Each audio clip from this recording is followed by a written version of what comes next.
Thank you for a very illuminating and delightful talk. Thank you very much. Do you ever defamiliarize the cliches? And can you see a value in doing that Yes. with your students? Yes. So you mean like taking a common cliche and then looking at Deliberately using a cliche as opposed to avoiding the cliche. Yes. In order to defamiliarize. Yes. So I wish I could pull up in my mind the name of the person who wrote this. I'll have to think about it for a minute. But there's an essay that was written entirely in bumper sticker slogans, which does something sort of like this, right? Like actually through sort of almost exposing yourself so much to these, like a new meaning comes onto it. So yes, I have had students who have been interested in that, and something new does come out of it. I mean, I think that when used in the right way, there is something that can be quite fruitful from looking at the phrases that we commonly use. I'm thinking also about things that are a cliche in one culture or even one part of the United States may not be in another, and that's also very interesting. Yeah. Mesha, you've taught a distant episode to your students? Yes. Okay, I haven't taught that in a while. It's an extraordinary story. Yes. But the heart of it seems to me when the linguist, who's really in trouble, in a really dangerous situation, says to himself, is this a situation or a predicament? Like he wants to get that right. Okay. Right. What do you make of that? Like naming this thing that's probably going to kill him or just ruin his life. Can you guys give us a little context? I don't know this. Yeah. Yes. Yeah. So a short story in which the French colonial linguist is traveling in Morocco and traveling back to a town that he has this strong memory of, that he has this association with, that he wants to go back there, and he goes back and he has these cow dung boxes or something. They're like this little tourist paraphernalia that he wants to find again, right? But his goal in going there is to get this, but it seems a bit odd that he's traveling all the way for this. And then through, it's been a moment since, if I don't have the details right, please correct me, but through a series of trying to find these cow dung boxes, he ends up in a situation or predicament where he is held captive, becomes less than human basically by the natives. Just tongue cut out. Traveling, they take him town to town, kind of like a circus act. So it becomes very surreal. It begins as a very realism, and he's traveling and he has this goal, and then it spirals out from there. And the point of it kind of spiraling totally out is this situation or predicament he finds himself in. One thing leads to another. And I don't know, I guess I read that partially as just how narrow-minded we can be. He is in this intense situation that he really probably could kind of break himself free from. After a while they have him chained up, but for a while they don't. But instead he's focusing on the words, on whether or not it's a situation or a predicament. So I think in a way, I think it maybe speaks to how we manage to trap ourselves. That prior to when he is actually chained up, he could get up and walk away, but instead he spends a lot of time sitting there trying to decide what's the appropriate word to describe what's going on with him. So yeah, it's a really fascinating piece. Sometimes for some undergrads it goes a little over their heads, I think, but I think it's still great to give them challenging, things like that, because it is all about language. It is, yeah. What is it defamiliarizing?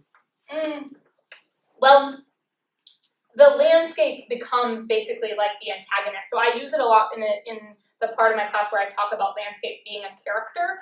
And so he, as a colonial French man, feels quite confident and comfortable in the beginning going in, and he feels he has these very strong memories. He doesn't know exactly where to go to get these little boxes, but he feels the landscape is fairly familiar. He feels kind of confident in it. And then the landscape takes on this very menacing, the desert itself becomes a nemesis in a way. And he finds that he was not nearly as familiar, I think, with it ever as he thought he was. So yeah, Morocco itself becomes kind of defamiliarized. Yes. Professor Maren, I have a follow-up question. Okay. I think it would be, my pre-speech is that it sounds great to be a student of yours, and I don't know whether I'm gonna, at the moment, be a student, or simply be the devil's advocate, alright?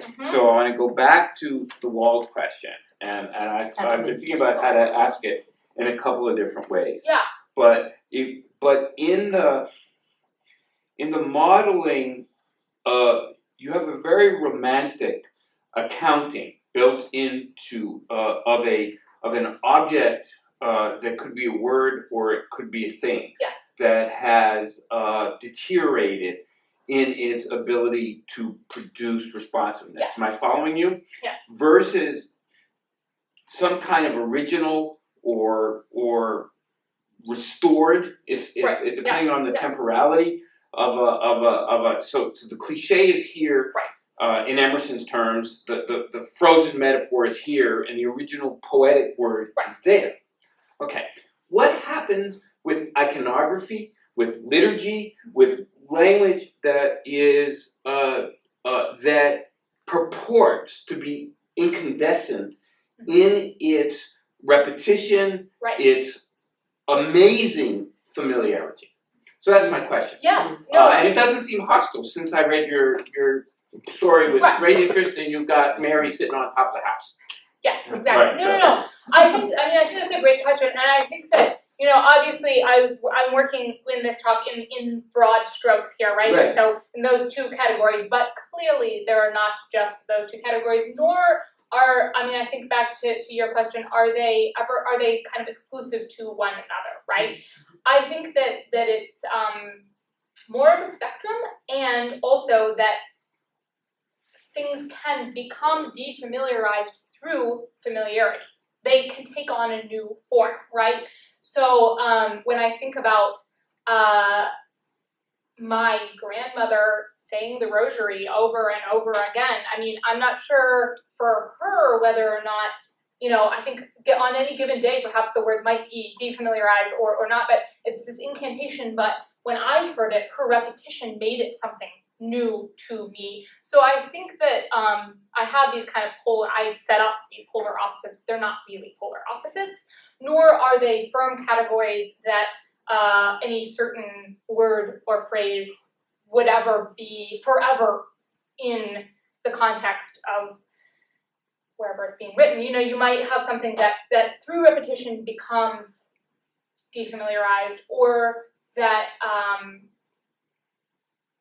But is new always good? No. That's the devil's question. Right. So new is always good. No, and I don't think so. I think it's not always, well, good, I don't know, but it is not always the appropriate goal. Okay. All right.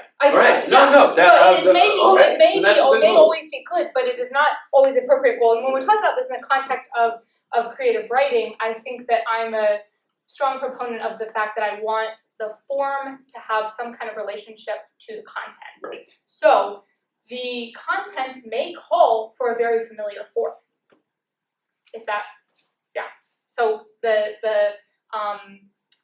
the old versus the new. The old may be better in certain situations, but you might come to see that by attempting to sort of defamiliarize something and seeing that it doesn't really work at all. I think, as I said, many of my students will do these exercises I ask them to do, and then they produce very traditional short stories.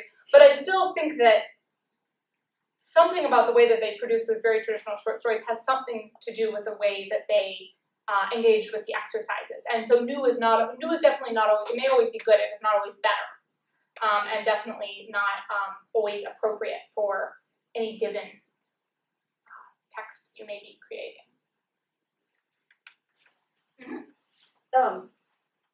This is just a request for more information. Yes. So you talked about your character in Sugar Run having been in prison, and that being the thing that defamiliarizes her from her because she's grown up, and that's a kind of temporal, I guess.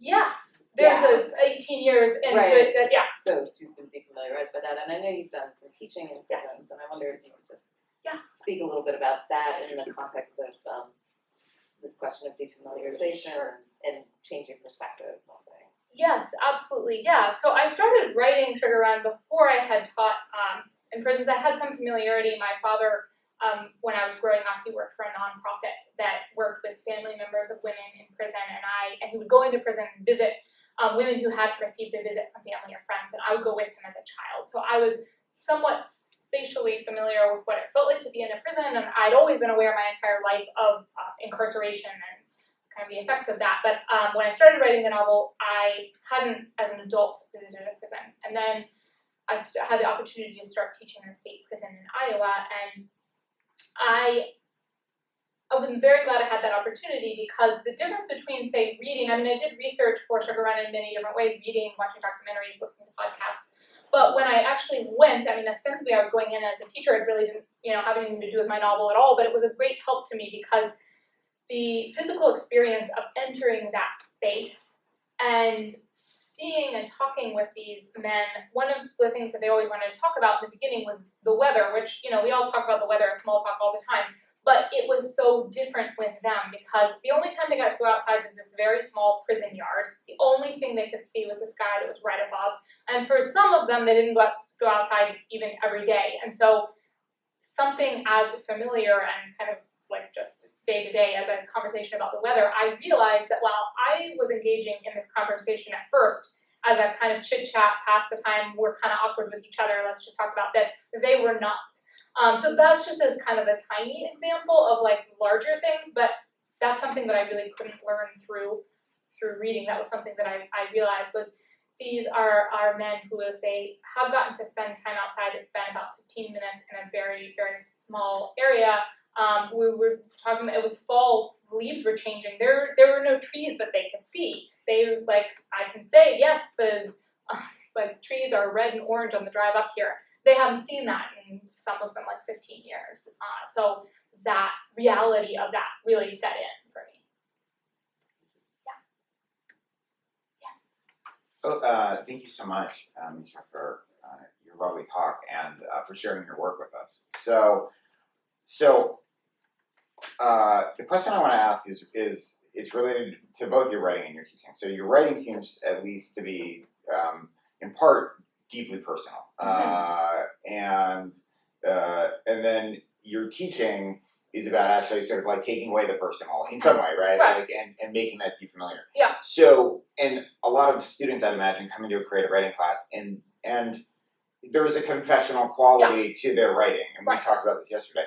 So what happens when it's time to teach the deeply personal, or to teach students how to write the deeply personal or engage in the deeply personal, after you've sort of taken all of that away? Yes. Yeah. That's a great question, because it is I think at the heart of most great fiction or nonfiction, there is the deeply personal is always in there. And you're correct that even though I'm writing books about people's lives their lives don't look like mine. For example, in Sugar Run, Jodi's, I always say her emotional landscape is quite similar to mine in certain ways. I mean, I didn't go to prison, so I don't have that part, but her relationship to trying to go back to West Virginia. So that is a part of it. So when it does come time for that, what I like to do, the reason I included that quote from Richard Hugo's Triggering Town, I like to use that text as something I find to be quite useful. Ostensibly it's a poetry book, but I like to use it in prose classes too, because he has done the best job that I have found of talking about how to begin in the familiar or personal and then make it larger. So I always see it as it needs to contain some of both. If it doesn't contain any of your own personal heartbreak in some kind of a way or another, then it's missing some element. But if it's only that, then it doesn't open up to the universal in that way. So his language for that is the triggering subject versus the subject that you find within it, right, as you're exploring it, and that sort of transformation. So after we've kind of broken it all down, defamiliarized everything, I will do a series of exercises. I often do, both in fiction and nonfiction classes, this exercise where I have students, if it's nonfiction, to think about the house they grew up in, or if they're like, I traveled around everywhere, there isn't any particular, then I say, okay, fine, what comes to mind? There must be a place. And they draw actually like a blueprint of it, and then I ask them to find, to narrow in closer and closer, to find the heartbeat of it, to find the emotional place of that. So we will do that exercise, and if it's in a fiction class, I ask them to do it for a character, and that is one way where we start to bridge from the, like, we need to open it out to, like, we need to look in, and that by thinking about it in a kind of spatial way, it's still asking them to think about something more than just their own. It is their own lived experience, but it's how might it look, to someone else, to another reader. There needs to be a so what, I always tell them, otherwise you're writing in your journal, right? Otherwise it's only for your own audience. And that's fine too, but that's not what we're trying to do in a creative writing class.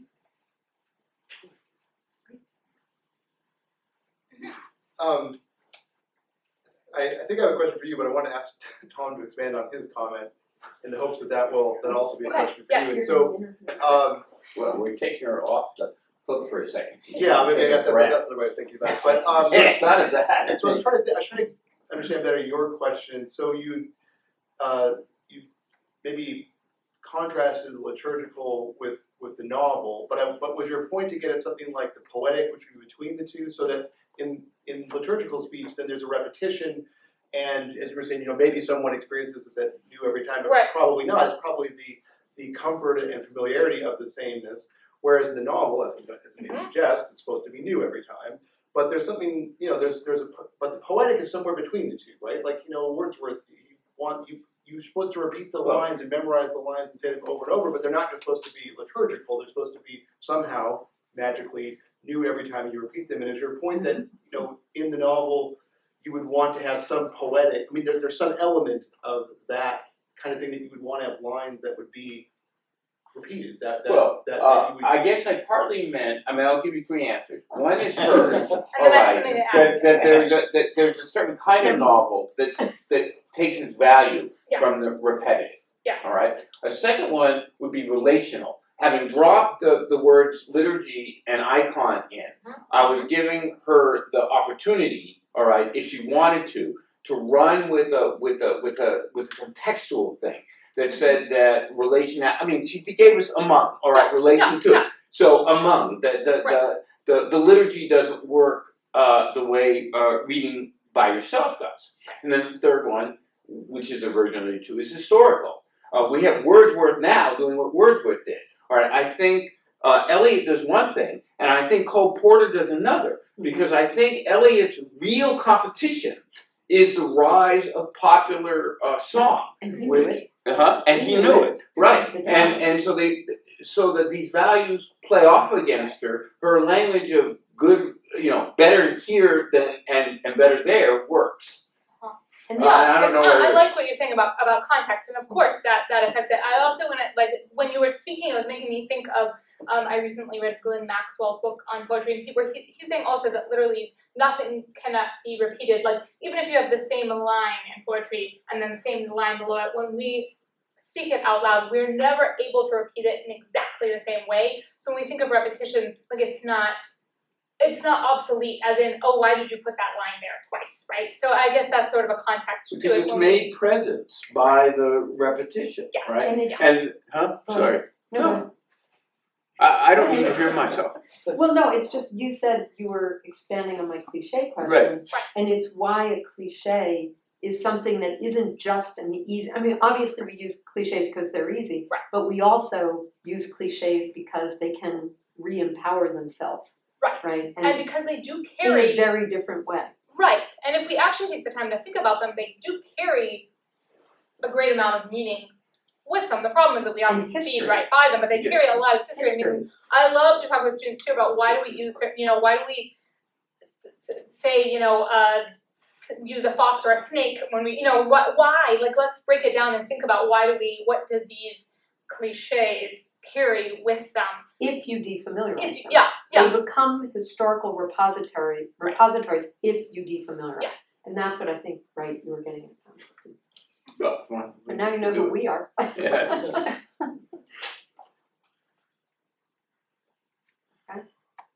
I just had I really enjoyed your talk, and I had a question about, this may be perfectly within everything you've talked about, but I'm curious when you get a student who's, let's say, wants to really get into fantasy realms or writing, that kind of landscape that is, I mean, maybe you don't get them, but I'm interested, like, how is that a different thing, or do you feel like, I mean, obviously, many of these things would still be worked there, but I'm curious if there's anything particular about that, a fantastical or surreal you mentioned, or like that kind of extravagant writing that's like, it is a different challenge for teaching, or what comes up with that?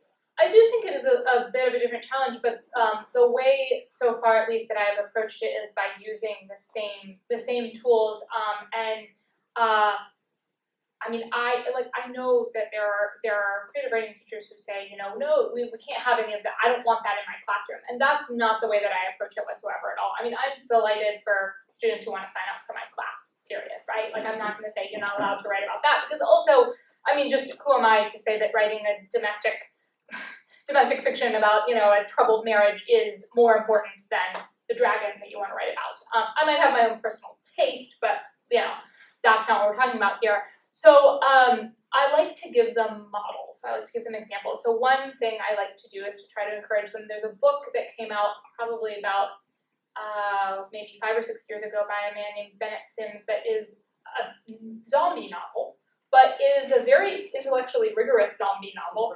And it is all about the zombies in the book are drawn back to the places of their like happiest memory. So instead of just like going around like zombies all of the time, like wherever, they make their way to the place. And so it's like a zombie novel, it's kind of a mystery novel where like the main character is helping his friend try to go find his father who's maybe become a zombie. And so they also have to figure out where would his happiest memory have been. It's a really fascinating novel, and it's called the Shape of Us, I think. Bennett Sims is his name, and so I like to say to my students, look, here is someone who is working within the genre that you are interested in working within, and he is doing really fascinating things. It's still very much a zombie novel and a mystery novel. And there are lots of others. So I begin with that. If I find I have a student who is kind of exclusively interested in working in the fantasy or like horror genre, then usually I meet with them one-on-one and I have a reading list and I say, check this out, and then come back and talk with me. And not that they have to love it, but just that gives us a basis to talk about. So. Great, thanks. This question actually kind of follows from Joe's question, which is that I wonder if you use texts that are just very unfamiliar to students. That is, so when I teach, I don't have the problem of getting students defamiliarized with Renaissance literature, right? So they're very unfamiliar with it. And you know, I think anyone who teaches either historical things or things that come from different cultures, and you talked a little bit about translation, will automatically have a text that is just, it's not defamiliarized, it's unfamiliar. And I wonder if you pull examples of the unfamiliar rather than the defamiliar, and how these things work together for you. Yes. So I do. I think that I mean, depending on who is in the class, but especially at an introductory level creative writing class, a lot of what I have in the syllabus is unfamiliar to them. Anyways, but I also, I mean, I do that on purpose, as in there are a lot of kind of I'm not a big fan of using set anthologies, because I find that sometimes those anthologies include things that, even if it's not the exact piece that the student has come across in high school, it's an author that they've come across.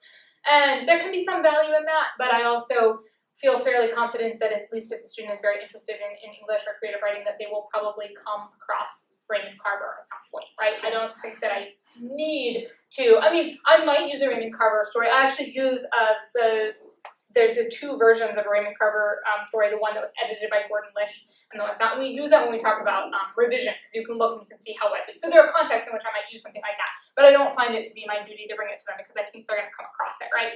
So yes, I mean, I like to have a fairly diverse, I have first approached it really from a diverse range of styles and backgrounds, but it ends up being kind of unfamiliar to them. And then I also have texts that are like explicitly, like I like using, this is an essay that this woman wrote, that's in, she uses a questionnaire, she's a translator, working with Central American children who are trying to get a legal status here. And there's a questionnaire that she helps them fill out. So she structured her piece around that questionnaire.